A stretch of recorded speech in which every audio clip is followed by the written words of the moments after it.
Сайн байна уу? Төмөр замын их сургуулийн логистик менежмент хөтөлбөрийн 1-р курсын оюутан Болор Тонголог байна. Яг одоо философийн 1-р бие даалтын хүрээнд өөрийнхөө уншсан өгүүлэг, зохиол, ном гэх мэт сонирхолтой зүйлсээс өөрийнхөө ойлгосон мэдрэмж сэтгэлийн талаар ярихад бэлэн болсон байна. За яг одоо би 1-р бие даалтын хүрээнд Сормон шин дааштай орын бууж мордох хорвоо өгүүлгийг сонгоо авч уншсан байгаа. За энэхүү өгүүлэгт нь болохоор хүний амьдралын жам эсний тухай өгүүлдэг. Хүн энэ амьдралд одоо амьдрахын богинохон хугацаанд хэрхэн сайн амьдрах, ямар сайн мөртэй байвал буцаад энэ хорвоогоос 9 цагт ч таны нэр энэ хорвоо ертөнцид дуурсагцаар байх болно гэдгийг ер нь тодорхой хэмжээнд өгүүлсэн сайхан өгүүлэг байдаг. За энэхүү өгүүлэгт маань тодорхой хэмжээний гол дүрүүд болон туслах дүрүүд гэдэг. Үүнээс өрөө товчхон дуртах юм бол манай зохиолын маань өгүүлэгч буюу төөгөө залуу.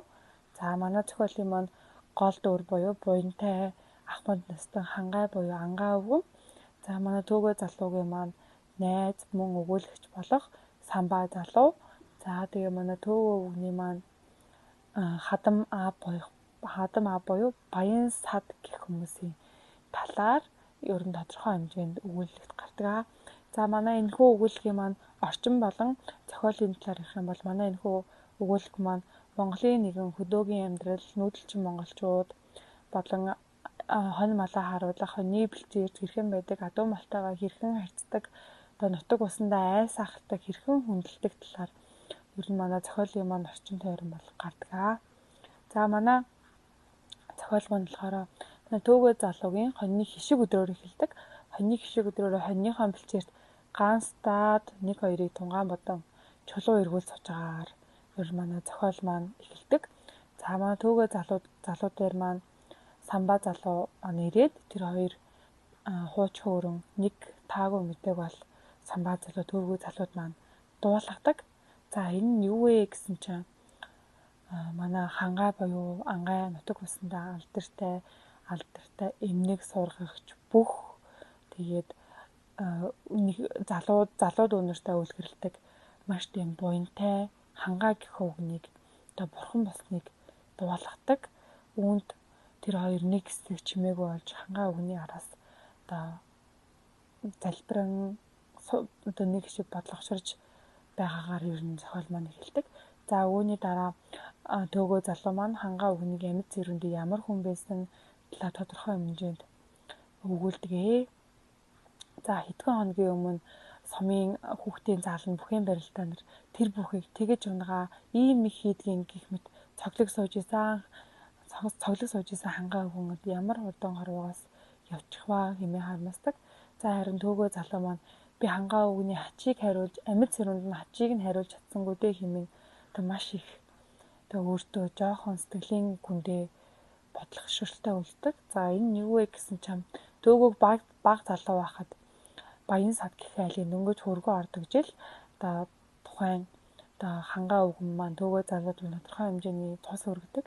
Энэ нь юу вэ гэсэн чи баян сад гэдэг айл мань болохоор нутаг усандаа амар шиг алдартай баян чинэлэг гол усандаа их малтай адуу эмнэг сургагч тийм баян айл байсан тухай гардаг. За түүний эмнэг сургах 100 эмнэг сургах наадам болоод нутаг усандаа алдартай идэр чирэг залуучууд үеийн жоохон хөхөд болон маш олон хүмүүс тэднийг тоглож одоо адуу уургалах хар ирдэг.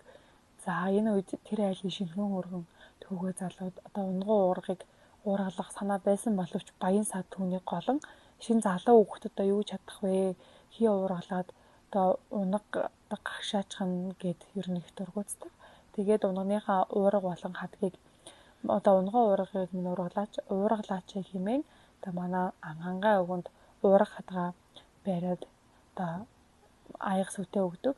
За энэ үед манай хангай өгөн болохоор за энэ юу гэсэн үг вэ? Танаад шинэ хүргэн чинь байна, хүү чинь байна. Би яаж хүүгийн чинь урдуур орж танаа унгуу уургыг уургалж зүрхлэх юм бэ гэд уурга болон хадаг өгсөн суугатай хадгийг нь төөгөө залууд барьдаг. Энэ үед төөгөө залуу дотроо маш их баярлаж тэр үедээ хангай үгний ачийг нь дараа нь би хизээ нэгэн цагт хариулна даа гэж бодсоор яг энэ хорвоогоос үдлээд буцах хүртэл нарай ачийг нь хариулж хамжиж хандаагүй дээ. Хоньныхоо бэлчээр суугаад төгөөдлөө маш их харамсдаг. За үүний дараа тэр хоёр хангаа өвгнийг амьд цэрүүндээ ийм л ач буянтай хүн байж дээ гэж дурсацгаагаад хангаа өвгнийг маргааш өдөр нутглуулах юм байлээ гэд самбаа залуу маань төгөө залууд маань хэлэн явдаг. За төгөө залуу гэртээ арих хугацаанд маш их зүйлийг бодож за би энэ хүнийг одоо амьд цэрүүнд нь ачиг нь хариулаагүй ядаж одоо нутглуулахад нь туслая гэж бодсон боловч түүний гэрт хойно хонио хариулж байгаа. Хонио хариулах хоньны араас явах хүн байдгүй. Гэрт нь болохоор ялах балчир хоёр хүүхэд нь тэгээд бас хөвшин настай хоньныхаа араас явах чадлагүй хүн гэрт нь байснаар төгөө залуу хангаа өвгнийг нутглуулахад явж чадахгүйгээ мэдээд маш их сэтгэлээр унаж маш их бодлогошордог. За тэр нэг мөргэн санаад бодож алсан. За оройн нь тэр хонио хээр хонуулаад хээр тун хонуулаад өөр ганцаараа гэртээ харж маргааш өглөө нэртлэн басаад хоньныхаа араас хонио хайхаар явдаг. Тэр өөрийнхөө хоньныхоо бэлчээрээр бүх газраар хонио ирсэн боловч олдоггүй. За нэлээ хэсэг ирсний эцэст хонио олон тэр хоньныхоо бэлчээр сууж идэл. Самбаа залуу ирэн за хангаа өвгний одоо буйны үйл сайн боллоо, сайхан боллоо. За үүн дээр нэг зам нэг бэлгшээлтэй зүйл болсон. Халуун оршуудаа маал таарч одоо хангаа өвгний маань өөр хүүхэд маш их баярлсан гэдэг тухайд нүгүүлдэг. За монголчууд маань бид нар хол замд болон холын аянд эсвэл хин нэг оршоочгоо буцахад халуун оршуудаа маал таах нь ер нь их бэлэг дэмрэлтэй, бэлгшээлтэй хойдын үйл нь маш сайхан болжээ гэж үздэг. За үүний нэгэн адилаар одоо түүний хангаа өвгний маань өөр хүүхэд нь тэгэж бодоод маш сайхан зүйл боддог. За манай төгөөгийн маань ботсон мэрэгэн санаа нь бол энэ байдаг. Түүнийг одоо оршуулгын одоо яслалтанд би одоо өөрөө оролцож чадахгүй бол ядаж халуун оршуутай малаар буйныг зүйлийг гээд төгөөг одоо хангаа өвгнийг нутглуулах замыг дайн одоо хонио хээр хонуулсан байдаг.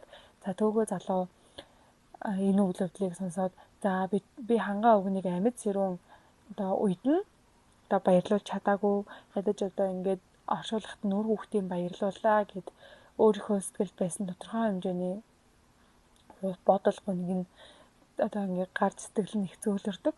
За энэ үйл явдлаас яг нэг зүйл сургамжтай зүйл мэдж авъя гэх юм бол хин нэгийг баярлуулах, хин нэгний тусыг хариулах байгаа бол та бүхэн маань амьд цэрүүнд нь яг одоо явхаас нь өмнө л хэлээрэй гэж хэлэх байна. За манай зохиолд өгүүлэх тодорхой нэг санаа маань бас энэ байдаг. За тэгээд ер нь бол яг энэ тухай сонсчоод манай төгөө залуу маань ер нь хоньныхоо ээлж хараа гэртээ хайдаг. Ингэснээр ер нь манай өгүүлэлэг маань ер нь дуустгаа. За энэхүү өгүүлэлтнээс миний бодож болон ойлгож сурч авсан мэдсэн зүйл гэх юм бол за хин нэг нь буруу санахгүй зөв амьдрах ёстой байна. Энэ хороо ертөнцид ирдэг амьдрал нь маш богино бөгөөд хурдан байдаг.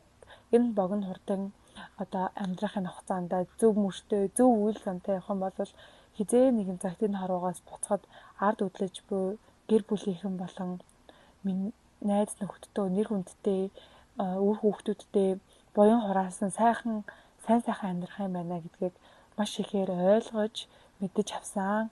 За манай Сормон шин Даштай орог гэдэг зохиолч маань маш мундаг, маш ухаалаг зохиолч байсан. Тэрээр Дундгой аймгийн харьяат иргэн байсан мөлий. За тэрээр эхлээд тэрээр одоо 10 жилийнхаа сургуулийг төгсөөд Улаанбаатар хотод багшийн мэргэжлэр суралцах болоод багшийн мэргэжлээ сурч төгсөөд тэрээр нэг хэсэг хэрэг багшийнхаа мэргэжлэр ажилласан боловч одоо надад энэ багшийн мэргэжил арай л зохихгүй байна да гэж бодоод түүнийхээ дараа хэд хэдэн ажлыг хийж үзээд ер нь бол мэддэг. За би арай л энэ бичгээр явахгүй байна да гэд Оросын холбооны усад энэ утга зохиолын мэргэжлэр суралцаж төгсөөд яг зохиолч гэх тодорхой мэргэжилтэй бол эзэмшээд үүнээс хойш ер нь зохиолын мөрөө хөөсөн байдаг. Түүний тодорхой хэмжээний маш суудах ухаантай хүн байсан гэдэг нь 6 наснаас эхэлж шүлэг бичиж эхлээд 16 наснда шүлэг болон өгүүлэг ном зохиолынхон ер нь номыг хэвлүүлж эхэлсэн гэдэг. За үүнээр зогсохгүй тэр өгүүлэг ном зохиолоос гадна кино өгүүлэл хүртэл бичдэг. Маш ухаалаг, маш алдартай нэгийг ойлгуулж хоёрыг тунгаадаг маш тийм ухаантай хүн байсан тухай ер нь олон ном зохиол интернет мэдээлэлээс хайж олсон. Би хизээ нэгэн цагт